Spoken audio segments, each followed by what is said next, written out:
శుక్లాంబరధరం విష్ణుం శశివర్ణం చతుర్భుజం ప్రసన్నవదనం ధ్యాయేత్ సర్వవిఘ్నోపశాంతయే అని స్వామివారి నమస్కారం చేసుకుని మన వ్యాస భాగవతంలో 4వ స్కందంలో 10వ అధ్యాయంలో ఒక 19-20 పద్యాలు పోయిన వారం చూసుకున్నట్టున్నాము. ఇంకా అక్కడి నుంచి ముందుకు వెళ్ళాలి. ఇప్పుడు ఏం జరిగిందంటే, మన ధ్రువుడు ఉన్నాడు. ఆయన ఇంతకీ గొప్ప తపస్సు చేసి భగవంతుణ్ణి మెప్పించి ఏదో వరాన్ని సాధించాడు. వరం వచ్చిన తర్వాత ఆయనకి మహా దుఃఖం వచ్చింది. అయ్యయ్యో, ఇంకా గొప్పది అడక్కపోతేనే అని ఏడు మొహం పెట్టుకుని ఊరి వైపు వస్తుంటే వాళ్ళ నాన్న ఎంతో సంతోషంగా ఆర్భాటంగా వాళ్ళ తల్లులతో పాటు తమ్ముడితో పాటు ఎదురేగి వచ్చాడు. అందరూ కౌగిలించుకున్నారు, అందరూ ముద్దాడారు, అందరూ ఆయనతో గొప్పగా మాట్లాడుతూ ఉంటే అంగరంగ వైభోగంగా ఆయన ఊళ్ళోకి ప్రవేశించారు. ఏనుగు అంబారీ ఎక్కి అందమైన యువతులు స్వాగతాలు పలుకుతూ ఉంటే అంతఃపురంలోకి వెళ్ళాడు. ఆ తర్వాత కొన్నాళ్ళకి వాళ్ళ నాన్నగారు ఆయనకి పట్టాభిషేకం చేశాడు రాజుగా. ఇంకా ధ్రువుల వారు భ్రమిల వారిని పెళ్లి చేసుకున్నారు. ఆ ధ్రువుడికి ఈ భ్రమికి కల్పవత్సరులు కుమారులు కలిగారు. ఆ తర్వాత ఇళ అన్న భార్యకు ఉత్కళుడు అన్న పేరున్న ఒక కొడుకు కలిగాడు. ఇంక ఈ రకంగా కథ నడుస్తూ ఉన్నది. ఈలోగా ఏంటో వాళ్ళ తమ్ముడు చనిపోతే ఆ చంపిన యక్షుల మీద, పుణ్యజనుల మీద పగ పెంచుకుని ఈయన యుద్ధానికి వెళ్ళాడు. యుద్ధం జరుగుతూ ఉన్నది. ఈలోగా మనము కొన్ని ముఖ్యమైన విషయాలు చెప్పుకుంటూ వెళ్ళాము. ఇప్పుడు ఫోకస్ చేద్దాము. కథలో పెట్టి చెప్తే కథలాగానే కనిపిస్తుంది. అయితే అందులో నుంచి బయటికి తీయాలి మనము. ఒక్కొక్కసారి కొన్ని మాటల్ని భలే ఇరికించేస్తారు వ్యాసుల వారు. వాటిని పక్కకు తీసి మళ్ళీ సపరేట్‌గా మనం అధ్యయనం చేయాలి. అవి వజ్రాల్లాగా ఉంటాయి. ఒక్కొక్కసారి కత్తుల్లాగా ఉంటాయి. అప్పుడేం జరిగింది? మనవాడు తపించిన తర్వాత భగవంతుడు హృదయంలో తళుక్కున మెరిసి అక్కడ మాయమై ఎదురుగా కనిపించి ఆయనతో మాట్లాడుతున్న సమయంలో భగవంతుడు ఆయనను ఏమని పిలిచాడు? ధ్రువుణ్ణి ధ్రువక్షితి అని పిలిచాడు. భగవంతుడే మన ధ్రువుణ్ణి ధ్రువక్షితి అని పిలిచాడు. చాలా ముఖ్యమైన మాట. ధ్రువక్షితి అంటే ధ్రువము. ధ్రువము అంటే ఎప్పటికీ ఉండేది అట్లానే అని. క్షితి అంటే భూమి అని అర్థము. భూమి అన్న, రాష్ట్రం అన్న, పురము అన్న, శరీరము అని అర్థం మనకు. శరీరము ధ్రువంగా ఉంటుంది అన్న భావము ఎవడికి ఉంటుందో వాడు ధ్రువక్షితి. ఈ దేహము ఎప్పటికీ ఉంటుంది, అది అట్లా ఉండాలి అని ఆ దేహాభిమానం కలిగి ఉన్నవాడు ఎవడున్నాడో వాడు ధ్రువక్షితి. ధ్రువంగా ఉంటుంది వాడికి ఆ క్షితి మీద, దేహం మీద దేహాభిమానము, దేహభావన, దేహాత్మ భావన ధ్రువంగా ఉంటుంది వాడికి. ఆ రకంగా ఉన్నవాడు ధ్రువక్షితి. ఇక్కడ ధ్రువక్షితి అని ఒక పేరు పెట్టారు వ్యాసుల వారు. భారతంలో కూడా ఇట్లాంటి ఒక్క మనిషి గురించి మనకు చెప్తూ వచ్చారు. అక్కడ ఆ పాత్రకు ధృతరాష్ట్రం అని పేరు పెట్టారు. రాష్ట్రం అంటే మళ్ళీ ఇక్కడ క్షితిలాగా శరీరం, దేహం. అది కూడా ధృతము. ఇంకది ఎంత ధ్రువంగా ఉంటుంది అంటే ఎప్పటికీ ఉంటుంది అని ఆ దేహం మీద ఎప్పటికీ నశించిపోని నేను అన్న అంత ధృతితోటి ఉన్న పట్టు. దేహం మీద నేను అన్న పట్టు అంత స్థిరంగా ఉంటుంది అని ధృతరాష్ట్రుడు అని అక్కడ చూపించారు. ధ్రువక్షితి అని ఇక్కడ చూపించారు. బేసికలీ కామన్ ఫ్యాక్టర్స్ ఉంటాయి అక్కడైనా ఇక్కడైనా ఈ రెండు పాత్రల్లో. అందులో కూడా అంతే. ఆత్మ స్వరూపం చూపిస్తాను, నీకు విశ్వరూపం చూపిస్తానంటే వద్దొద్దు, అవసరం లేదు, నాకు చూసే ఉద్దేశం లేదని చెప్పే పద్ధతి. చూసిన తర్వాత కూడా వద్దొద్దు, నేను కళ్ళు మూసుకుంటాను, నాకు అవసరం లేదు అని చెప్పే పద్ధతి అక్కడ ధృతరాష్ట్రానికి చూపించి, ఇక్కడ కూడా తప్పించి ఆ రూపాన్ని చూసి వద్దు, నాకు అవసరం లేదు, నాకు ఈ లోకాలు కావాలి, లోకాల్లో అన్నింటికన్నా చాలా గొప్ప స్థితి కావాలి, అందరూ నాకు వంగి నమస్కారాలు చేయాలి, నన్ను అందరూ మెచ్చుకోవాలి. నన్నందరూ ఏంటో చేయాలని ఇంక ఇవే కోరికలు, కోరికలు, కోరికలు, కోరికలు. తర్వాత ఇప్పుడు ఆ పుణ్యజనులతోటి పోయి యుద్ధాలు, కోపాలు. కోరికలు, కోపాలు. అక్కడ ఆ చిన్న వయసులో గూడా కోరికలు అందరికన్నా గొప్పది. అందరికసలు ఎవ్వరికీ లేనిది. అందరూ సాధించాలని తిరుగుతూ ఉండేది. ఎవ్వరి వల్ల కానిది నా ఒక్కడికే కావాలి. నాకటువంటిది అంత ఆశ, అంత లోభితనము అంతా ఇంతా గాదు. మామూలు కోరిక గాదు. ఇంక అంతులేని లోభితనము. కాక కోపము. నన్నన్నారు అని కోపము. అటువంటి పట్టుదలలు. ధృతి 3 రకాలుగా ఉంటుంది అని మళ్ళీ మన భగవంతుడే భగవద్గీతలో సాత్విక ధృతి, తామసిక ధృతి, రాజసిక ధృతి అని చెప్తూ వచ్చారు. అటువంటి ధృతి ఎంత ధృతంగా, ఎంత ధ్రువంగా ఉంటుందంటే క్షితి మీద, రాష్ట్రం మీద, పురం మీద, శరీరం మీద దాన్ని వదిలిపెట్టబుద్ధి గాదు. అటువంటి ఒకానొకడు ఉన్నాడు. వాడేం చేశాడు, అటువంటి ధ్రువక్షితిలో ఉన్నాడు వాడు. శరీరం మీద అంత ధృతి వాడికి. వాడింతకీ ఏవో కోరుకుంటూ ఉంటే మన భగవంతుడు తే భద్రం జాగ్రత్త, జాగ్రత్త అని చెప్తూనే ఉన్నారు. ఆహా! ఎవరన్ని జాగ్రత్తలు జెప్పినా సరే ఇంకా గావాలి, ఎక్కువ గావాలి, ఇంకా గొప్పది గావాలి, ఎవ్వడికి లేనిది గావాలి, ఇంకా గావాలి, అంతా గావాలి, నాకే గావాలి అని 1, 2, 3 గాదు. ఎన్ని అంటే ఇప్పుడు మామూలుగా జీవులు ఎన్నో కొన్ని బంధాలన్నీ తగిలించుకుని వదిలించుకోలేకుండా తిరుగుతూ ఉంటే, ఈ ధ్రువక్షితి పోయి మొత్తం అన్ని బంధాలు ఆయన నడుముకేసి కట్టేసుకున్నాడు. మొత్తం బంధాలు. మామూలు మనుషులతో, మనసులతో బంధాలే గాదు. లోకాలు, లోకస్తులు, లోకేశులు అందరూ ఆయన చుట్టే తిరగాలి. ఆ విధంగా కట్టుకున్నాడు. మొత్తం 1, 2 బంధాలు గాదు. అన్ని బంధాల మధ్యలో ఇరుక్కున్నాడు. ఆయనే కావాలని కోరి, కోరి వరించి వరాన్ని ఆయన సాధించింది ఏమి? శాపం లాంటి వరాన్ని సాధించాడు పోయి. ఇంక కల్పాంతం వరకు ఇట్లానే ఉంటావు పో మొత్తం అంతా. ఈ మొత్తం బంధాలను నువ్వు తగిలించుకుని వదిలించుకోలేక వాటి మధ్యలో ఆ బంధాలన్నీ నీ చుట్టూ తిరుగుతూ ఉంటే నువ్వు అందులోనే ఉంటావు మంచిసు అని జెప్పారు గురువుగారు. అంత పని జేసుకున్నాడు. అంత పని జేసుకున్నాడు. ఇంత తెచ్చుకున్నాడు గదా! పోనీ కోరుకున్నది అదే గదా! భగవంతుడు ఊరికినే ఫ్రీగా ఇవ్వలేదు. ఈయన తపించి, వరించి అడిగితే ఆయన ఇచ్చాడు. ఇస్తే మళ్ళీ ఏడుపు. అయ్యయ్యో! ఇంకా గొప్పది అడక్కపోతినే అని. ఇంక ఇదొకటుంటుంది. ఈ ధ్రువక్షితులకు, ధృతరాష్ట్రులకు ఉండే లక్షణమేమి అంటే, కోపాలు, కోరికలతో పాటు లోభితనము. ఈ కోప, క్రోధ, లోభితనాలతో పాటు ముఖ్యంగా వాళ్ళకుండేదేమి అంటే, ఎంత ఉన్నా ఇంకా ఏదో లేదన్న ఏడుపే ఉంటుంది. ఇంక దీనికి అంతే లేదు. ఈ శోకమోహాలకు, ఈ దుఃఖాలకు అంతు ఉండదు. ఎంత ఉన్నా ఇంకా ఏదో తక్కువైందని ఏడుపు మాత్రం అట్లనే ఉంటుంది యాప్పుడు. ఆ రకంగా మనవాడు ఏడుస్తూ, ఏడుస్తూ మొత్తం అన్నీ తగిలించుకొని ఇంకా తక్కువైందని ఇంకా ఏడుస్తూ అట్లా వెళ్తూ ఉన్నాడు గదా! ఆ సమయంలో ఏం జరిగిందంటే, ఇంతకీ కోరుకున్నవన్నీ వచ్చాయి. చివరికి రాజు గూడా అయ్యాడు. వాళ్ళ నాన్న ఎత్తుకొని తిప్పాడు. మిగిలిన వాళ్ళందరూ వంగి, వంగి దండాలన్నీ బెట్టారు. ఈయన చివరికి రాజు, గీజు అయ్యాడు. ఎన్ని అయినా సరే మనవాడు దేనికో దానికి ఇంకా తక్కువైందని అనుకుంటే, ఈ రాగాలతోటి, రక్తులతోటే ఉన్నాడు. ఈలోగా ఏం జేశాడు మనవాడు, భ్రమిని పెళ్లి జేసుకున్నాడని కథగా చెప్తున్నారు వ్యాసుల వారు. భ్రమి అంటే ఏమి? భ్రమణం చేసే లక్షణము. ఈ దేహము ధృతము అన్నాక అక్కడికి ఆగరు ఎవరైనా సరే. దేహాభిమానం ఉన్నది అంటే నేను అన్న అహం భావము, అహం అన్న కారం ఉన్నది అంటే అహంకారంతో పాటు మమకారం ఉంటుంది. నాకేదో కావాలి, ఇది నాది, ఇది నాది, నాకింకా కావాలి అని. అందుకోసము ఏవేవో భ్రమలతో తిరుగుతూ ఉంటారు వాళ్ళు. భ్రమలతో ఉంటారు.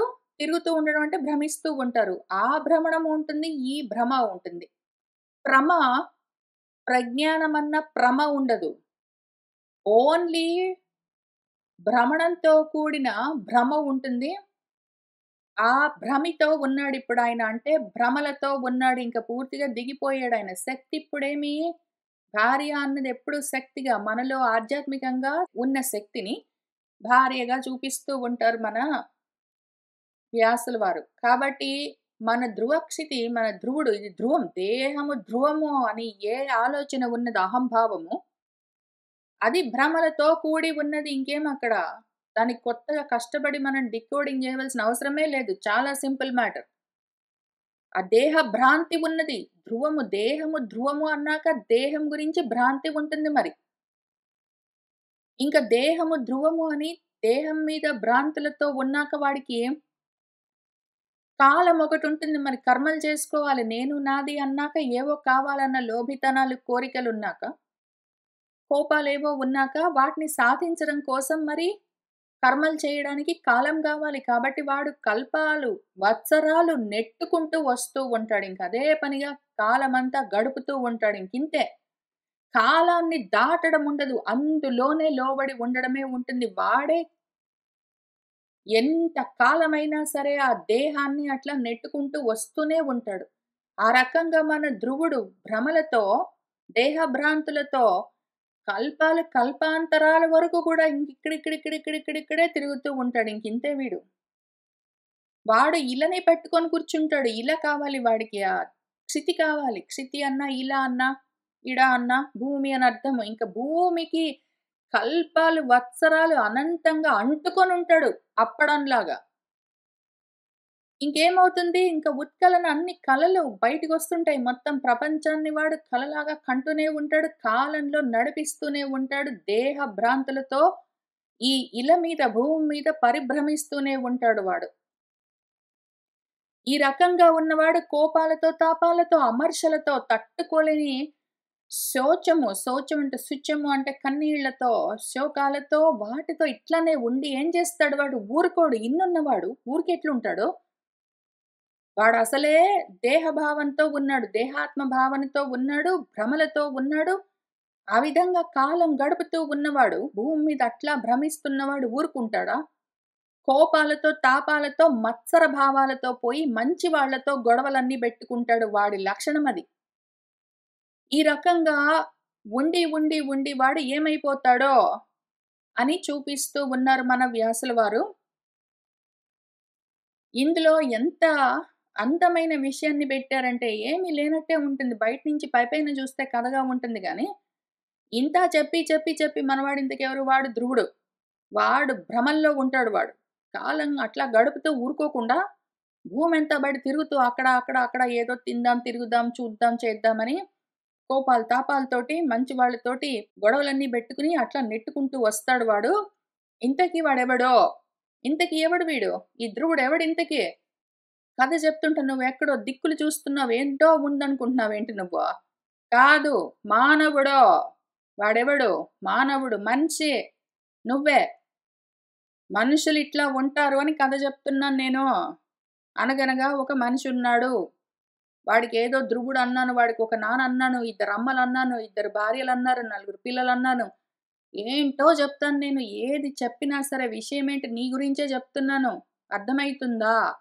అని ఎంత భయంకరమైన విషయాన్ని ఇక్కడ వాడింతకెవడు? వీడు మనిషి.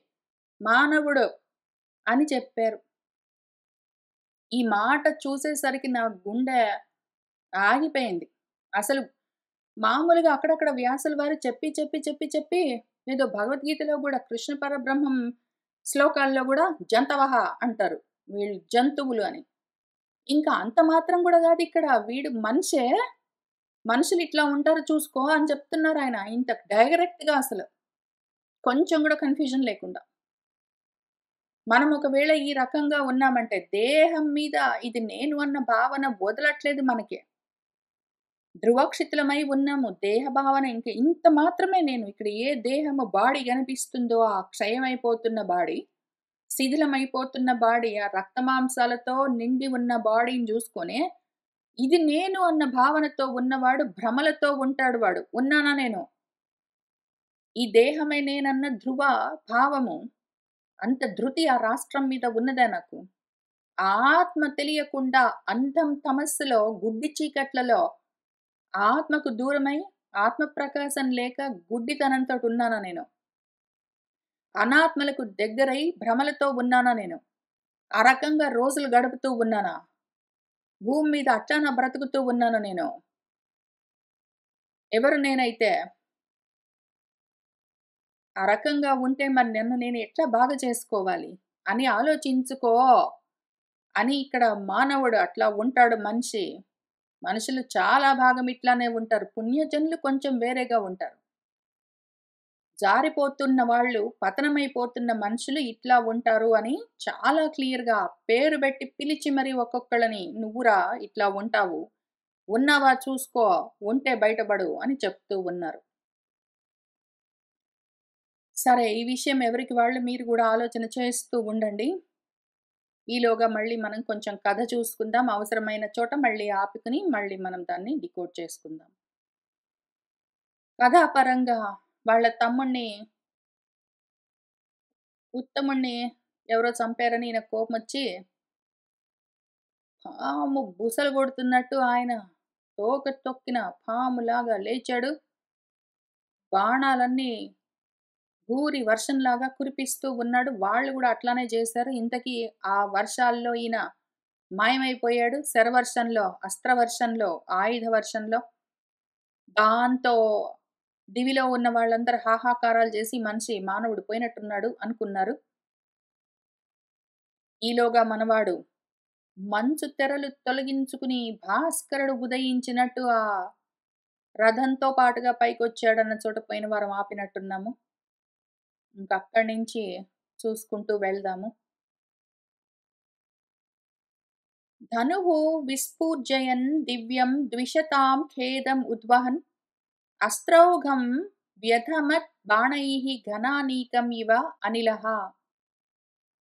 ఆయన ధనుష్టంకారం చేస్తూ ఆ దివ్యమైన ధనుస్సు నారి సాగించి బాణాలు వదులుతూ ఉంటే శబ్దాలు చేస్తూ ఉన్నదది.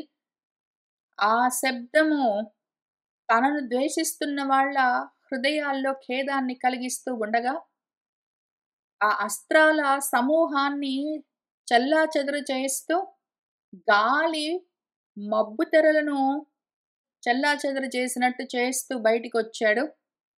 ఆయన చాపంలో నుంచి, ఆయన ధనుస్సులో నుంచి నిర్ముక్తమైన వదలబడ్డ బాణాలన్నీ వెళ్ళి ఆ రాక్షసుల వక్షస్థలాలకున్న వర్మలను అంటే కవచాలను చీల్చుకుని వాటిని బద్దలు చేసి వాళ్ళ హృదయాల్లోకి చొచ్చుకుని పోయాయి. ఇంకా ఎక్కడ చూస్తే అక్కడ విరిగిపోయి తునాతునకలై పడ్డ రథాలు, ఆయుధాలు, చేతులు, కాళ్ళు, చెవులు, కుండలాలు ఆ రకంగా ఉన్నదక్కడ. చాలా మనోహరంగా ఉన్నది అక్కడ ఆ రణభూమి అని చెప్తున్నారు మన మైత్రేయ మహర్షి. ఆ తర్వాత హతావశిష్టాః ఇతరే రణాజిరాత్ రక్షోగణాః క్షత్రియవర్య సాయకైః ప్రాయః వికృన్న అవయవాః విదద్రువుః మృగేంద్ర విక్రీడిత యూధపాః ఇవ. ఇంక ఇతరే కొంతమంది పాపము హతావశిష్టాః చనిపోగా మిగిలిపోయిన వాళ్ళెవరున్నారో వాళ్ళందరూ ఆ క్షత్రియవర్య సాయకైః ఆ క్షత్రియవరుడు మన ధ్రువుడు ఆయన యొక్క సాయకములు బాణాల చేత ఆ రక్షోగణము రాక్షసానీకము ఏదైతే ఆ యుద్ధ భూమిలో దెబ్బలు తిని కాళ్ళు చేతులు పోగొట్టుకున్న వాళ్ళు కాక చనిపోయిన వాళ్ళు కాక బతికి బయటపడ్డ వాళ్ళు ఎవరున్నారో వాళ్ళందరూ కూడా ఆ రణాజిరాత్ ఆ యుద్ధ భూమి నుంచి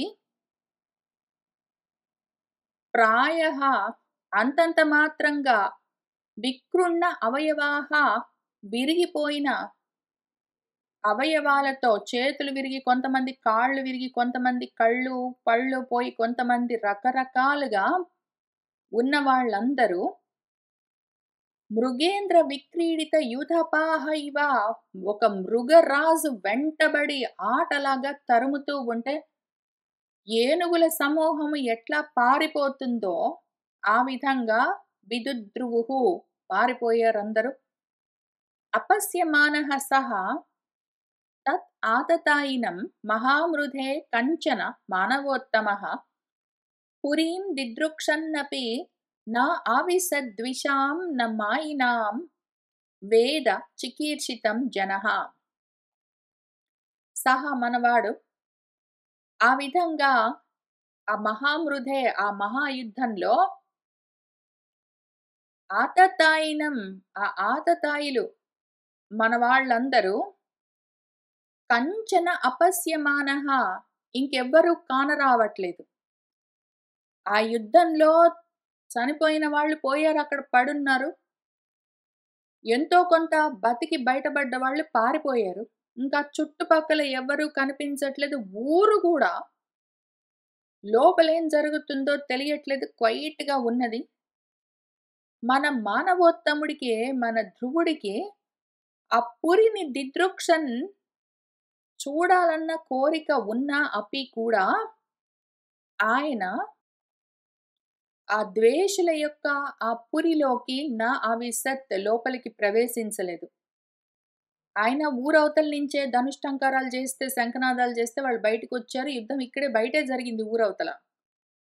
తర్వాత బతికిన వాళ్ళు ఊళ్ళోకి పారిపోయారు. ఈయన ఊళ్ళోకి వెళ్లి ఊరు చూడాలని అనుకున్నాడు. కానీ వెళ్ళలేదు. ఎందుకు అంటే మాయినాం జనః ఆ మాయాజనుల యొక్క చికీర్షితం వాళ్ళ మనసులో ఏమున్నదో వేద మనకు తెలియదు గదా సారథి.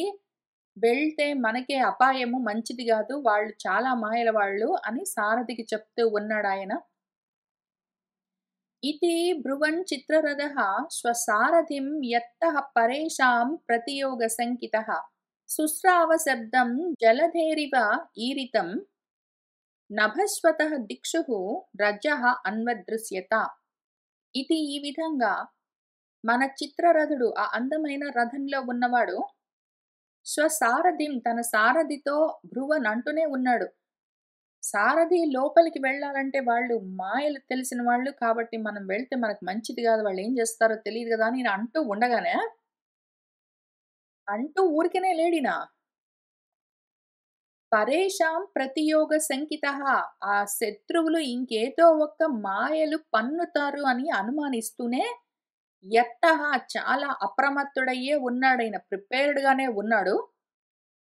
అటువంటి స్థితిలోనే ఏదో జలధేహే ఇవ ఈరితం శబ్దం ఏదో సముద్ర ఘోష లాంటి పెద్ద శబ్దము సుశ్రావ వినిపించింది ఆ ఊరి సైడ్ నుంచి. అటువైపు చూస్తే పెద్ద సముద్ర ఘోష లాంటి పెద్దగా సముద్రము వెల్లువెత్తుకొస్తున్నట్టు శబ్దం వినిపించడమే కాక నభస్వతః గాలి వల్ల, నభస్వత్ అంటే ఆకాశంలో నుంచి వచ్చింది అని అర్థము, లేదా ఆకాశంలో ఉండేది అని అర్థం గాలి. ఆ గాలికి రేగిన రజః దుమ్మంతా దిక్షు అన్వదృశ్యత దిక్కులంతా గాలికి రేగుతున్న దుమ్ము ధూళితో కప్పబడిపోయి కనిపిస్తూ ఉన్నది.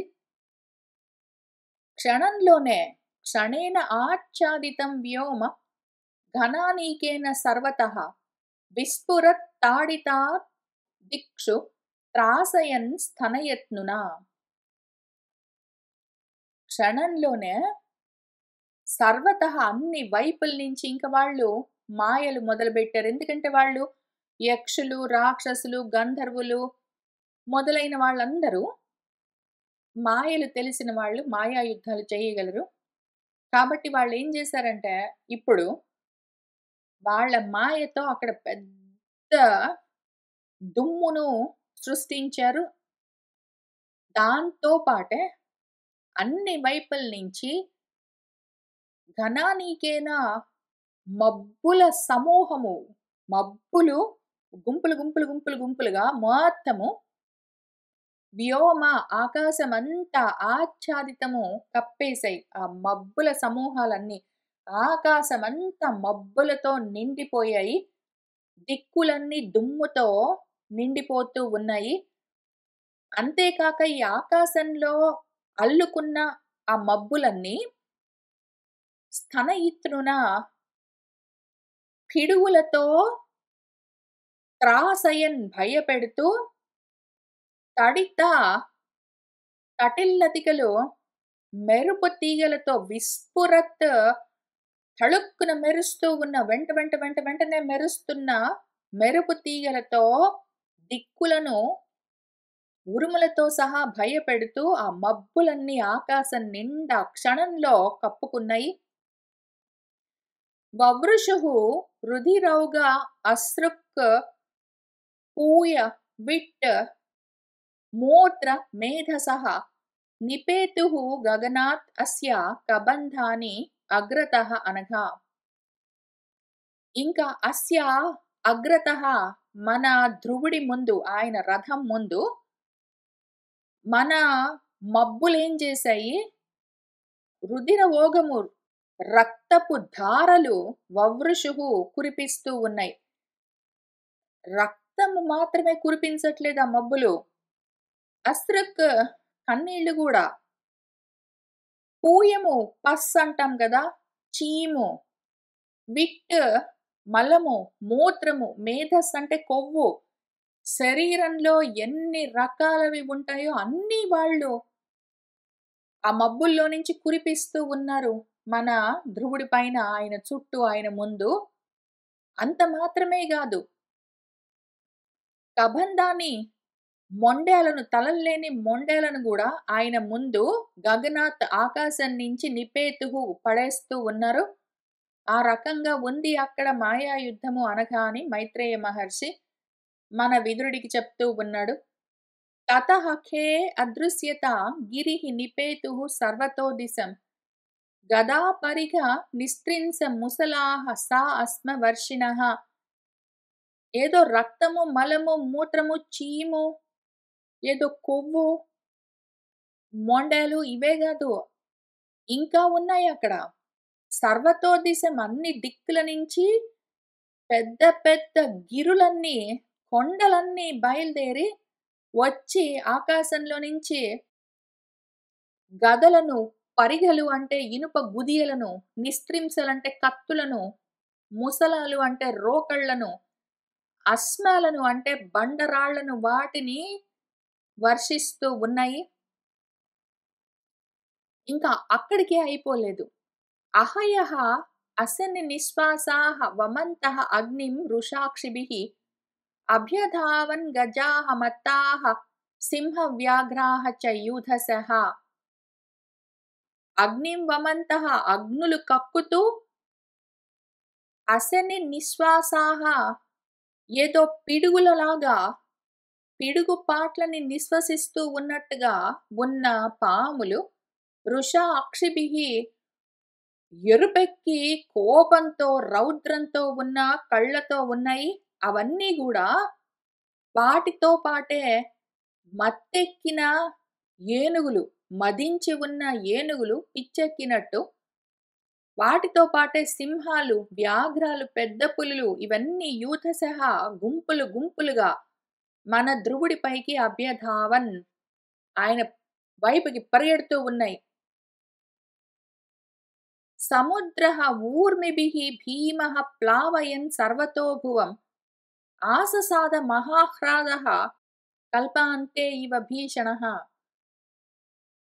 ఇంకా అక్కడ సముద్ర ఘోషలాగా ఉండే కదా, అది కూడా వస్తుంది యాక్చువల్గా. సముద్రం కూడా సర్వతో భువం ప్లావయన్ మొత్తం భూమిని ముంచెత్తుతూ, భీమః ఊర్మిభిః భయంకరమైన ఉవ్వెత్తున లేస్తున్న అలలతో, మహాహ్రాదః పెద్ద నాదం చేస్తూ, సాగర ఘోష చేస్తూ, కల్పాంతంలోని ప్రళయకాలంలోని సముద్రమా ఇది అన్నట్టుగా భీషణంగా భయంకరంగా ఆససాద మన ధ్రువుడి దగ్గరికి వస్తూ ఉన్నది. ఏవం విధాని అనేకాని త్రాసనాని అమస్వినాం ససృజుః తిగ్మగతయః అసుర్యాః మాయయా అసురాః. ఏవం విధాని ఈ విధంగా అనేకమైన, మామూలుగా అంత మాత్రం ఇంత మాత్రం ఉన్న మనుషులైతే గుండె ధైర్యం లేని అమనస్వినులు, మనసు కొంచెం బలంగా లేకుండా ఉన్న వాళ్ళని ఇంక భయపెట్టేలాంటి త్రాసనాన్ని రకరకాల తిగ్మగతయః తీవ్రమైన మార్గాల్లో ఎన్నో భయంకరమైన పద్ధతుల్లో ఆసుర్యాః మాయయా ఆసురీ మాయలతో ఆ అసురులందరూ ఎన్నో ఇటువంటి భయంకరమైన వాటిని ససృజుః సృష్టించారు. మన ధ్రువుడిపైకి వదిలారు. ధ్రువే ప్రయుక్తాం అసురైః తాం మాయాం అతి దుస్తరాం నిశామ్య తస్య మునయః సమాసన్సన్ సమాగతాః.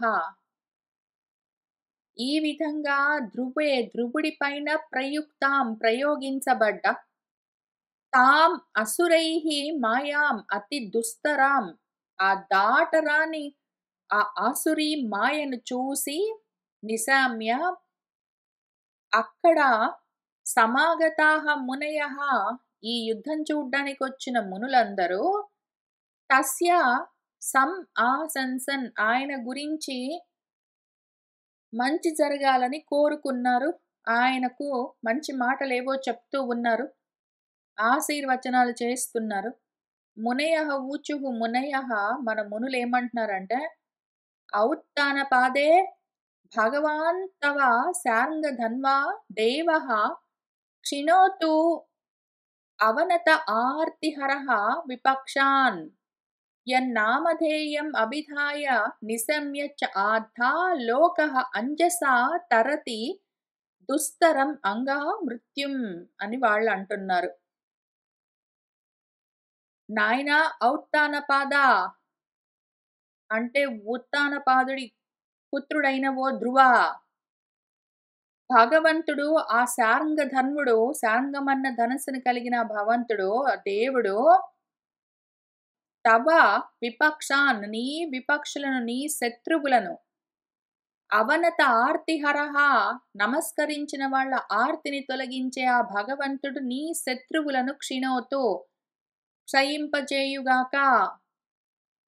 ఎవరి యొక్క నామధేయాన్ని అభిధానము చెప్పినంత మాత్రాన ఆ భగవన్నామాన్ని విన్నంత మాత్రాన వెంటనే అంజస తొందరలోనే శీఘ్రంగా ఈ లోకము దుస్తరమైన తరింపరాని మృత్యువును కూడా తరిస్తుందో అటువంటి నామాన్ని నువ్వు స్మరించువో అంగా ధ్రువ అని వాళ్ళు చెప్తూ ఉన్నారు. ఇది శ్రీమద్భాగవతే మహాపురాణే పారమహంస్యాం సంహితాయాం చతుర్థస్కందే దశమోధ్యాయః సంపూర్ణం. అథ ఏకాదశోధ్యాయః. మైత్రేయ మహర్షి మనకు కథ చెప్తున్నారు. నిశమ్య గదతాం ఏవం ఋషీణాం ధనుషి ధ్రువః సందధే అస్త్రం ఉపస్పృశ్య యత్ నారాయణ నిర్మితం. మన ధ్రువుడు ఏవం గదతాం ఋషీణాం ఈ విధంగా చెప్తున్న ఋషుల యొక్క మాటలను నిశమ్య విని ధనుషి ఆయన ధనుస్సుకు ఏదైతే నారాయణుడి చేత నిర్మించబడ్డ అస్త్రమున్నదో నారాయణాస్త్రము దాన్ని ఉపస్పృశ్య స్మరించి సందధే ఆయన ధనుస్సుకి ఎక్కుపెట్టాడు. నారాయణాస్త్రాన్ని వదులుతున్నాడు ఇప్పుడు స్మరించి. సంధీయమానే ఏతస్మిన్ మాయా గుహ్యక నిర్మితాః క్షిప్రం వినేషుః విదురా క్లేశాః జ్ఞానోదయే యథా. ఈ విధంగా సంధీయమానే ఆయన ఆ నారాయణాస్త్రాన్ని సంధించగానే ఈ గుహ్యకుల చేత నిర్మించబడ్డ మాయ క్షిప్రం వెంటనే వినేషుః నశించిపోయింది ఓ విదురా. ఎట్లా అంటే జ్ఞానోదయం కలగ్గానే క్లేశాలన్నీ ఏ విధంగా నశించిపోతాయో అదే విధంగా నారాయణాస్త్రం ప్రయోగించగానే మాయలన్నీ పటాపంచలైపోయాయి. తస్య ఆర్షాస్త్రం ధనుషి ప్రయుంజతః సువర్ణపుంఖాః కలహంస వాససః వినిసృతాః ఆవివిశుః ద్విషద్బలం యథా వనం భీమరవాహ శిఖండినః. తస్య ఆయన యొక్క ఆ ఆర్షాస్త్రం ఋషి యొక్క అస్త్రం. ఆర్షము అంటే ఋషికి సంబంధించింది. ఋషుల దగ్గర ఉన్న అస్త్రం ఏముంటుంది? వాళ్ళది ఎంతసేపు భగవన్ స్మరణ, ఆ స్మృతి. ఆ ఋషి యొక్క అస్త్రాన్ని. కాక ఇక్కడ కథాపరంగా నారాయణాస్త్రం కాబట్టి నారాయణ ఋషి చేత నిర్మించబడ్డ అస్త్రాన్ని ఆ ధనుస్సుకి ఎక్కుపెట్టి ఆయన ప్రయోగించేసరికి ఆ నారాయణాస్త్రం ఎట్లా ఉన్నది? సువర్ణ పుంఖాహ, దానికి బంగారపు పుంఖములు, కుచ్చులున్నాయి. అది కలహంసలాగా ఉన్న వాససము, దాని రెక్కలు కలహంసల్లాగా ఉన్నాయి. అదేం చేసిందంటే ద్విషత్ బలం, శత్రు బలంలోకి, శత్రు సైన్యంలోకి వినిసృత విడవబడగానే ఆవిశసుహు దూసుకుని పోయింది. ఎట్లా అంటే శిఖండినః, శిఖండి అంటే నెమలి అని అర్థం. ఎందుకంటే శిఖలతో ఉన్నది అని అర్థం. నెమళ్ళన్నీ భయంకరమైన శబ్దాలు చేస్తూ వనంలోకి ఎట్లా దూసుకుని పోతాయో అట్లా ఈ అస్త్రము ఆ శత్రు సైన్యంలోకి దూసుకుని పోయిందని చెప్తున్నారు. తైః తిగ్మధారైః ప్రధనే శిలీముఖైః ఇతస్తతః పుణ్యజనాః ఉపద్రుతాః తం అభ్యధావన్ కుపితాః ఉదాయుధాః సుపర్ణం ఉన్నత్తఫణాః ఇవ అహయః. ఆ ప్రధనే, ఆ యుద్ధంలో ఆ విధంగా నారాయణాస్త్రం ఒక్కటి వదిలేసరికి అందులో నుంచి ఇంకా అనంతమైన తిగ్మధారలతో, వాడిగా ఉన్న నిశితమైన అంచులతో ఉన్న శిలీముఖాలు, వాడి అయిన బాణాలన్నీ బయటికొచ్చాయి. వాటి చేత అక్కడ ఉన్న పుణ్యజనులందరూ ఇతస్తతః అటు ఇటు పాపము చెల్లా చెదరై ఉపద్రుతాః పారిపోతూ ఉన్నారు. ముందు ఈ అనుకోకుండా వచ్చి మీద పడిపోతున్న బాణాలు చూసి భయపడ్డా కూడా, భీతితో పారిపోయినా కూడా మళ్ళీ వెంటనే వాళ్ళేం చేశారంటే కుపితాః, మహాకోపంతో మళ్ళీ వెనక్కి తిరిగి యుద్ధంలోకొస్తున్నారు. ఉదాయుధాః, ఉత్ అంటే ఎత్తి పట్టుకున్న ఆయుధాలతో వాళ్ళందరూ కూడా తం, మన ధ్రువుడిపైకి అభ్యధావన్, పరిగెత్తుకుంటూ వస్తున్నారు. వాళ్ళు ఎట్లా వస్తున్నారంటే కోపంతో, అహయః తోక తొక్కిన పాములు కోపంతో బుసలు కొడుతూ, ఉన్నద్ధపణాః పడగలెత్తి కాటు వేయడం కోసం సిద్ధంగా వస్తూ ఉన్న విధంగా, ఏదో సుపర్ణుడు పాములని భయపెడుతూ ఉంటే వాటిని ముక్కుతో కాళ్ళతో పట్టుకుని చంపుతూ ఉంటే, ముందు చెల్లాచెదరగా పడిపోయిన పాములన్నీ కూడా మళ్ళీ వెనక్కు కోపంతో వచ్చి ఆ సుపర్ణుడి పైన ఎట్లా యుద్ధానికి దిగుతాయో పడగలెత్తుకుని, అట్లా వీళ్ళు కూడా ముందు పారిపోయినా కూడా అటు ఇటు మళ్ళీ వెంటనే రీగ్రూప్ అయ్యి ఆయుధాలు ఎత్తి పట్టుకుని మహాకోపంతో ధ్రువుడిపైకి పరిగెత్తుకుంటూ వస్తూ ఉన్నారు. అప్పుడేం జరిగిందంటే సహతాన్ పృషత్కైః అభిధావతః మృదే నికృత్త బాహు ఊరు శిరోధర ఉదరాన్ నినాయ లోకం పరం అర్కమండలం వ్రజంతి నిర్భిద్య యం ఊర్ధ్వరేతసః. సహ మనవాడు ఆ మృదే, ఆ యుద్ధంలో పృషత్కైః ఆ బాణాలతో నికృత్తము తెగిపడి ఉన్న బాహువులు, భుజాలు, చేతులు, ఊరువులు, తొడలు, శిరోధరాలు, తలలు, ఉదరాలు, కడుపులు, ఇంకా ఈ బాణాలు గుచ్చుకుని ఈ బాణాలు కోస్తూ ఉంటే ఎంతమందికో చేతులు, కాళ్ళు, కడుపులు, తలలు అన్నీ తెగి పడిపోతూ ఉండగా, ఆ విధంగానే అభిధావతః తన వైపుకి అయినా కూడా ఆయుధాలు ఎత్తి పట్టుకుని పరిగెత్తుకుంటూ వస్తూ ఉన్న తాన్ వాళ్లను మనవాడు అదే విధంగా మళ్ళీ బాణాలు ఎక్కుపెట్టి వదులుతూ ఉంటే వాళ్ళందరూ చనిపోతూ ఉన్నారు. ఆ విధంగా వాళ్ళందరినీ పరంలోకం నినాయ పరలోకానికి పంపించేస్తూ ఉన్నాడు మనవాడు ఇక్కడ భూలోకంలో నిలబడి. వాళ్ళందరూ పరలోకానికి ఎట్లా వెళ్ళిపోతూ ఉన్నారు అంటే, ఏ లోకానికైతే ఊర్ధ్వరేతసః ఊర్ధ్వరేతస్కులు అర్కమండలం నిర్భిద్య సూర్యమండలాన్ని భేదించుకుని ఆ పైన ఉన్న లోకాల్లోకి వ్రజంతి వెళ్ళిపోతారో, అట్లా వీళ్ళు గూడా అంత వేగంగా ఇక్కడ చచ్చిపోతున్నారు లేచి వాళ్ళు ఊర్ధ్వగతులతో వాళ్ళు ఇంతవరకు ఎంతో పుణ్యాలు చేసుకున్నారు కాబట్టి ఊర్ధ్వలోకాలకు వెళ్ళిపోతూనే ఉన్నారు.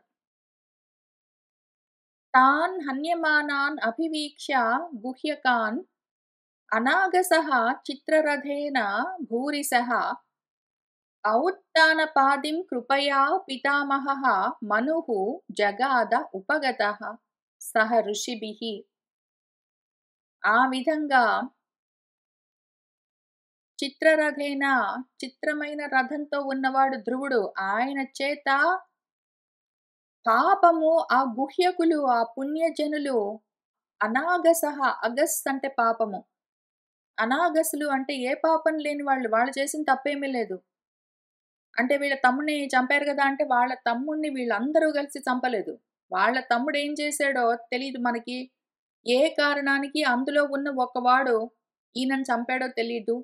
ఎవరో ఒక్కడు చేసిన దానికి మొత్తం అందరిని పరలోకానికి పంపించేస్తున్నాడు మనవాడు పనిగట్టుకుని.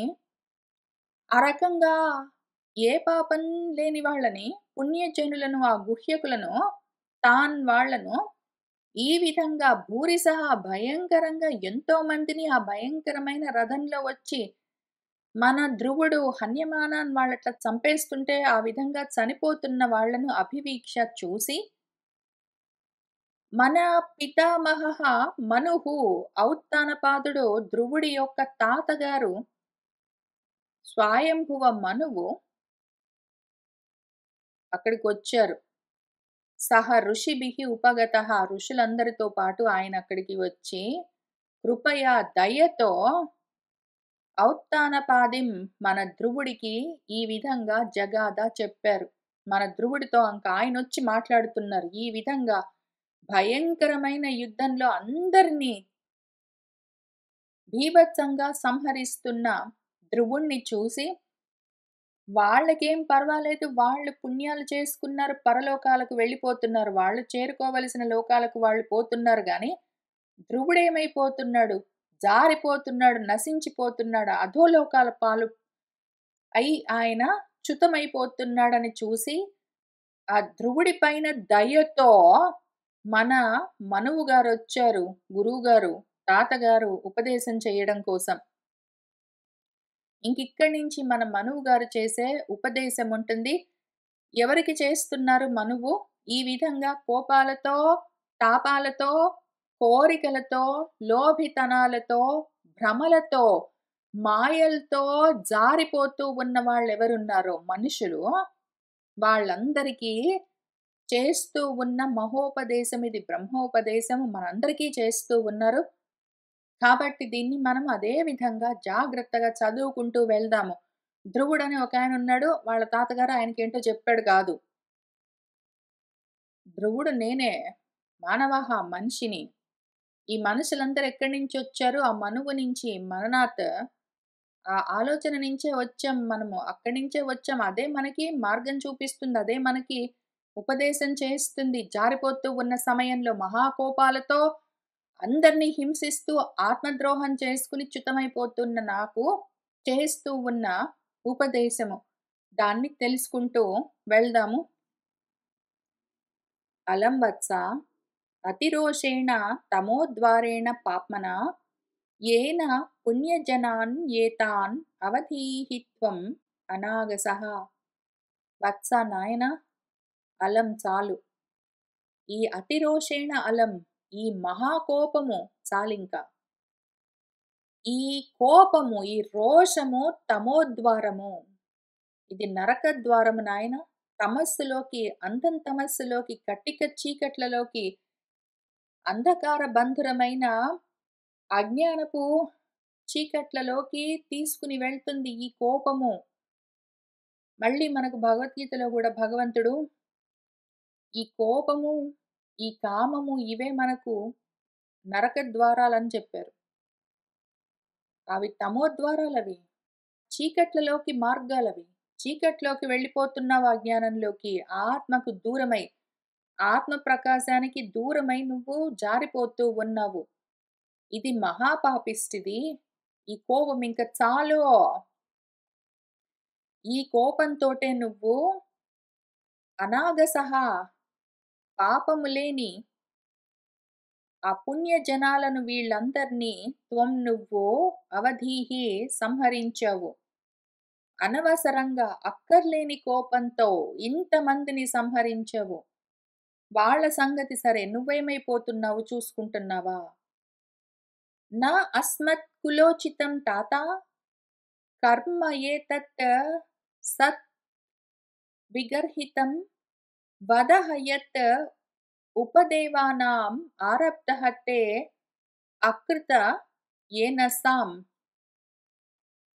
తాత నాయనా, ఈ పని, ఈ కర్మ, ఏతత్ కర్మ నువ్వేది చేస్తున్నావో కోపంతో అనవసరమైన వైరమంతా పెట్టుకుని ఇంతమందిని అన్యాయంగా సంహరిస్తూ పోతూ ఉన్నవే, ఇది అస్మత్ కులోచితం నా, ఇది మనకు తగిన పని కాదు. ఇది సత్ విగర్హితం, సత్పురుషుల చేత గర్హించబడే పని, నిందనీయమైన పని, చెయ్యరాదు, తగదు. వ్యక్తి ఏదైతే నువ్వో అకృత ఏన సాం, నీ పట్ల ఏ అపకారము చెయ్యని ఉపదేవులందర్నీ ఈ రకంగా చంపడమన్న పని వధ తే ఆరబ్ధః, నీ చేత ప్రారంభింపబడ్డదో, ఏ పనిని అక్కర్లేకుండా మొదలుపెట్టి నీ పట్ల అపకారం చేయని వాళ్ళని చంపుతూ వెళ్ళిపోతూ ఉన్నావో, ఇటువంటి పని తగదు, చెయ్యరాదు, సత్పురుషులు మెచ్చరు. నన్ను ఏకస్య అపరాధేన ప్రసంగాత్ బహవః హతాః భ్రాతుః వధాభితప్తేన త్వయా అంగా భ్రాతృవత్సలా. నాయనా అంగా ధ్రువ, నువ్వు భ్రాతృవత్సలుడివి. నీ తమ్ముడంటే నీకు ప్రేమ ఉంటే ఉండిండొచ్చు. నీ తమ్ముడు వధించబడ్డాడని నువ్వు బాగా తప్పిస్తే తప్పించవచ్చు. అయినా కూడా ఏకస్య అపరాధేన, ఒక్కడు చేసిన తప్పుకి ప్రసంగాత్, ఆ ఒక్కడితో సంబంధమున్న కారణానికి త్వయా నీ చేత బహవః హతాః, ఎంతో మంది సంహరింపబడ్డారు. ఒక్కడు చేసిన అపరాధానికి ఇంతమందిని నువ్వు చంపుతూ వెళ్తావా? నా అయం మార్గః హి సాధూనాం ఋషికేశ అనువర్తినాం యత్ ఆత్మానం పరాగృహ్య పశువత్ భూతవైశసం. అయం మార్గః, ఈ మార్గము సాధూనాం నా, సాధు పురుషులకు ఇది ఆచరించవలసిన మార్గం కాదు. ఋషికేశ అనువర్తినాం, ఋషికేశుణ్ణి అనువర్తించి ఆయన మార్గంలో చరించే సత్పురుషులెవరున్నారో వాళ్ళు చరించవలసిన మార్గం కాదిది. ఏదైతే పరాక్, ఆత్మకు పర విషయమైన అనాత్మలను ఆత్మానం గృహ్య, ఆత్మగా పుచ్చుకుని, ఈ దేహాన్ని, దేహానికున్న బంధాలను అమ్మ, నాన్న, తమ్ముడు, భార్య, పిల్లలు, ఇల్లు, రాజ్యము అనుకుంటూ నువ్వు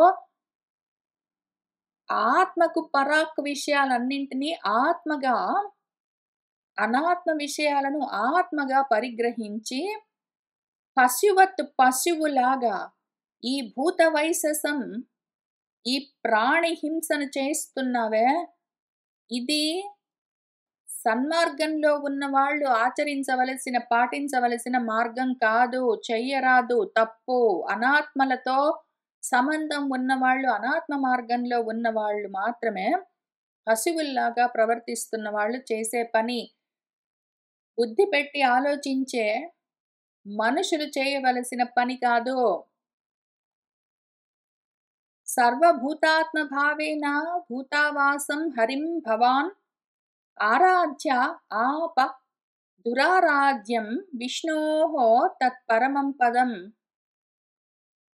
సర్వభూతాత్మ భావన తెచ్చుకుంటివే, అంత చిన్న వయసులోనే సర్వభూతాత్మ భావన ఉన్నదంతా ఒక్కటే అని ప్రాణులన్నీ ఆత్మభావంగానే నువ్వు ఆత్మగానే దర్శనం చేస్తూ ఆ స్థితిలో సర్వభూతావాసం భూతాలన్నింటిలో ప్రాణులన్నింటిలో నివసిస్తూ ఉన్న ఆ వాసుదేవుణ్ణి హరిన్ని భవాన్ నువ్వు ఆరాధించి దురారాధ్యం పొందరాని ఆ పరమమైన విష్ణు పదాన్ని పొందేవే. సర్వభూతాత్మ భావనతో ఉండి సర్వభూతాల్లో వాసం చేసే హరిని మెప్పించి ఎవ్వరూ పొందరాని ఆ స్థితిని పొందినవాడివే నువ్వు. సహత్వం హరేః అనుజ్ఞాతః సత్పుంసామపి సమ్మతః కథం తు అవత్యం కృతవాన్ అనుశిక్షన్ సతాం రతం. అటువంటి సహత్వం నువ్వు హరేః అనుజ్ఞాతః, హరి కూడా నిన్నే తలుచుకుంటూ ఉంటాడు. హరి కూడా ఎల్లప్పుడూ నిన్నే ధ్యానిస్తూ ఉండగా అటువంటి నువ్వు సత్పురుషుల చేత సమ్మతిని పొందిన వాడివై ఉండి సతావ్రతం ఆ సత్పురుషుల మార్గాన్ని ఆ వ్రతాన్ని అనుశిక్షన్ నువ్వు గురువుల దగ్గర నుంచి నారదుడి దగ్గర నుంచి అందిపుచ్చుకుని దాన్ని తర్వాత వాళ్లకు అనుశాసిస్తూ వస్తూ ఉన్నావే పరంపరగా. అన్నీ తెలిసిన వాడివి, తెలియని వాడివా? అయినా కూడా నువ్వు కథం ఎందుకని అవధ్యం చెప్పరాని ఇటువంటి పనిని కృతవాన్ చేస్తున్నావు? ఎందుకు చేస్తున్నావు? చెప్పుకోవడానికి వీల్లేని పని ఎందుకు చేస్తున్నావు? నువ్వు అన్నీ తెలిసిన వాడివి, అంతటి స్థితిని సాధించిన వాడివి, ఏమైపోతున్నావు? తితిక్షయా కరుణయా మైత్ర్యా చ అఖిల జంతుషు సమత్వేన చ సర్వాత్మ భగవాన్ సంప్రసీదతి. ఎవడి దగ్గరైతే తితిక్ష ఉన్నదో, సహనము, ఓర్పు, కరుణ, మైత్రి ఇటువంటివన్నీ ఎవరైతే అఖిల జంతువుల పట్ల, ప్రాణులన్నింటి పట్ల, సర్వ ప్రాణుల పట్ల మైత్రి, కరుణ, దయ, సహనము, ఓర్పు చూపిస్తూ ఉంటాడో అటువంటి వాణ్ణి చూసి భగవంతుడు ఎంత ప్రీతి చెందుతాడు. సమత్వంతో ఉండి సర్వాత్మగా ఉన్న వాణ్ణి చూసి భగవంతుడు ఎంతో ప్రీతి చెందుతాడు, ప్రసన్నుడవుతాడు. సంప్రసన్నే భగవతి పురుషః ప్రాకృతైః గుణైః విముక్తః జీవన్నిర్ముక్తః బ్రహ్మ నిర్వాణం రుచ్యతి. భగవతి సంప్రసన్నే, భగవంతుడు ఆ విధంగా ప్రసన్నుడయ్యాడంటే పురుషః మనిషి ప్రాకృతైః గుణైః ఆ ప్రకృతి సంబంధమైన గుణాల నుంచి విముక్తః విడిపడిపోతాడు, గుణాల్లో నుంచి బయటపడతాడు. ఆ స్థితిలో వాడు జీవన్ముక్తుడై ఉంటాడు, బ్రహ్మ నిర్వాణాన్ని పొందుతాడు. అటువంటి స్థితి దాకా వెళ్ళి వెనక్కొచ్చావు, మళ్ళీ దాని గురించి ఆలోచన చెయ్యి. నువ్వు ఇంకా జారిపోవడం, పతనమైపోవడం గురించి ఆలోచనలు చేస్తూ ఆ కోపాలతో నువ్వు అటువంటి చేష్టలు, కర్మలు ఆచరిస్తూ ఏమైపోతున్నావు? భూతైః పంచభిః ఆరబ్ధైః యోషిత్ పురుషః ఏవ హి తయోః వ్యవయాత్ సంభూతిః యోషిత్ పురుషయోః ఇహ. నేను చంపుతున్నాను అనుకుంటున్నావు కదా? కాదు. ఇంతమందిని నేనే చంపానని నువ్వు అనుకుంటున్నావు కదా? వీళ్ళ వల్ల, ఇందులో ఒకడి వల్ల నా తమ్ముడు చనిపోయాడు, అందుకని ఆ కోపంతో వీళ్ళని నేను చంపుతున్నాను అని ఇన్ని అనుకుంటున్నావు కదా? అసలు నువ్వు, నీ తమ్ముడు, ఇక్కడ కనిపిస్తున్న వీళ్ళందరూ ఆడవాళ్ళు, మగవాళ్ళుగా కనిపిస్తున్న ఈ రూపాలన్నీ అసలేంటో చూసుకున్నావా నువ్వు? పంచభిః భూతైః, పంచభూతాలతో ఆరబ్ధైః అవన్నీ ఒక దగ్గరికొచ్చి పంచభూతాలన్నీ ఒక దగ్గరికొచ్చి కొంత కొంత పాళ్ళతో రూపాలు తయారవుతే, దానివల్ల యోషిత్ స్త్రీ, పురుష రూపాలు తయారవుతాయి. నువ్వు చూస్తూ ఉన్న దేహాలన్నీ పాంచభౌతికము. కొంచెం మట్టి, కొంచెం భూమి, కొంచెం నీళ్లు, కొంచెం ఆకాశం, కొంచెం గాలి, కొంచెం అగ్నితో వేరు వేరు పాళ్ళతో కలిపితే తయారయ్యే రూపాలివి. పాంచభౌతికమైన దేహాలు. అంతకన్నా ఏమీ లేదు అందులో.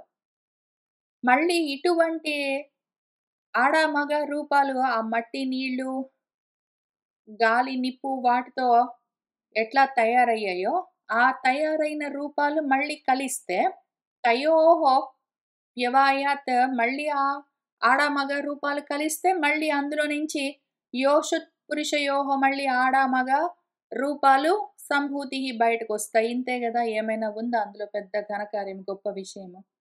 ఎక్కడి నుంచొచ్చావు అనుకుంటున్నావు నువ్వు? ఇదే గాలి, నిప్పు, నీరు, భూమి, ఆకాశం వీటితోటే ముద్దలాగా జేసి, పిండం తయారు జేసి, ఒక ఆకారాన్నిచ్చి, అందులో ప్రాణం బోసి, పేరు బెడితే రూపం తయారైంది. అంతే గదా! ఎక్కడి నుంచొచ్చింది? ఇది ఇక్కడి నుంచే వచ్చింది. ఇందులోకే బోతుంది. అట్లాంటి రూపాల్లో నుంచే ఇంకా కొన్ని రూపాలొస్తాయి. పెద్ద విషయమా ఇది? కూర్చొని ఆలోచించు. రావడమేంటి? పోవడమేంటి? తెలుస్తుందా నీకు? ఏవం ప్రవర్తతే సర్గః స్థితిః సంయమః ఏవ చ గుణవ్యతికరాత్ రాజన్ మాయయా పరమాత్మనః. ఓ రాజా ధ్రువా, ఏవం ప్రవర్తతే ఈ విధంగా ప్రవర్తిస్తూ ఉంటే, ఆ పాంచభౌతికమైన దేహాలు ఒకదానితో ఒకటి కలుస్తూ విడిపోతూ ఉంటే, మళ్ళీ అట్లాంటి రూపాలే ఆడ, మగ రూపాలన్నీ బయటకొస్తూ ఉంటాయి. ఈ రకంగా పరమాత్మ యొక్క మాయ, దాంట్లోని గుణాలు వ్యతికరాత్ వాటిలో ఆ మాయ గుణాల్లో ఎప్పుడైతే క్షోభ బయలుదేరుతుందో, దానివల్ల ఎప్పుడు అందులో కదలికలు ఏర్పడతాయో, దాన్ని అనుసరించి సర్గము సృష్టి, స్థితి, సంయమము, లయము ప్రవర్తిస్తూ ఉంటుంది. ఇంకింతే విషయం. ఆ మాయ వల్లే మాయా గుణాలు వాటిలో అసమతౌల్యం ఏర్పడితే, దానివల్ల గుణాలు క్షోభ చెంది ఎక్కువ తక్కువ అవ్వడం వల్ల సృష్టి, స్థితి, లయలు జరుగుతూ ఉంటాయి. సృష్టి అంటే ఏమి? పాంచభౌతికమైన రూపాలు. ఆడ, మగ రూపాలుంటాయి. వాటిలో నుంచి మళ్ళీ అటువంటి ఆడ, మగ రూపాలు తయారవుతూ ఉంటాయి. నిమిత్తమాత్రం తత్ర ఆసీత్ నిర్గుణః పురుషర్షభః వ్యక్తావ్యక్తం ఇదం విశ్వం యత్ర భ్రమతి లోహవత్. ఇంత జరుగుతున్నది ఎక్కడ అంటే, ఆ నిర్గుణుడైన పురుషర్షభః పురుషుల్లోనే ఇదంతా జరుగుతూ ఉంటుంది. మాయా గుణాలతో మాయగా ఈ జగత్తంతా కల్పించబడి ఉంటూ ఉంటే, అదంతా ఎక్కడ జరుగుతుందంటే అందులోనే జరుగుతున్నా గూడా, తనలోనే ఇదంతా జరుగుతున్నా కూడా, ఆ పురుషోత్తముడు పరమాత్మ ఈ గుణాలకు వేరుగా ఉండి, నిర్గుణుడై ఉండి, ఇదంతా జరుగుతుంటే అందులోనే ఇదంతా జరుగుతుంటే నిమిత్త మాత్రంగా ఉంటాడు. వ్యక్తావ్యక్తమైన ఈ విశ్వం మొత్తం ఎందులో ఉన్నదో ఆయనే దానికి ఉదాసీనంగా ఉంటే, నిమిత్త మాత్రంగా ఉంటే, ఆయనలో జరుగుతూ ఉన్న ఈ మార్పులు, ఈ క్షోభ అంతా ఆయనలోనే లోహవత్ ఈ విశ్వము భ్రమతి కదులుతూ ఉంటుంది. ఈ లోకమంతా మరి నడుస్తుంది గదా! ఎవరి వల్ల అంటే ఎవరి వల్ల ఏమీ లేదు. ఇప్పుడు ఒక అయస్కాంతము మ్యాగ్నెట్ ఉందనుకో, మ్యాగ్నెట్ అక్కడ ఉంటే దాన్ని బట్టి దాని చుట్టూ లోహాలు ఏవో ఇనుపవి దానికి తాకుతూ ఉండడం, దూరంగా వెళ్ళిపోవడం అట్లాంటివన్నీ వాటంతట అవి చేస్తూ ఉంటాయి. ఇది ఊరికే అక్కడ ఉంటుంది. అట్లానే పరమాత్మ అక్కడ ఉండడం బట్టి మిగిలినవన్నీ జరుగుతూ ఉంటాయి. ఆయన ఉదాసీనంగా, నిమిత్త మాత్రంగా ఊరికనే ఉంటాడు.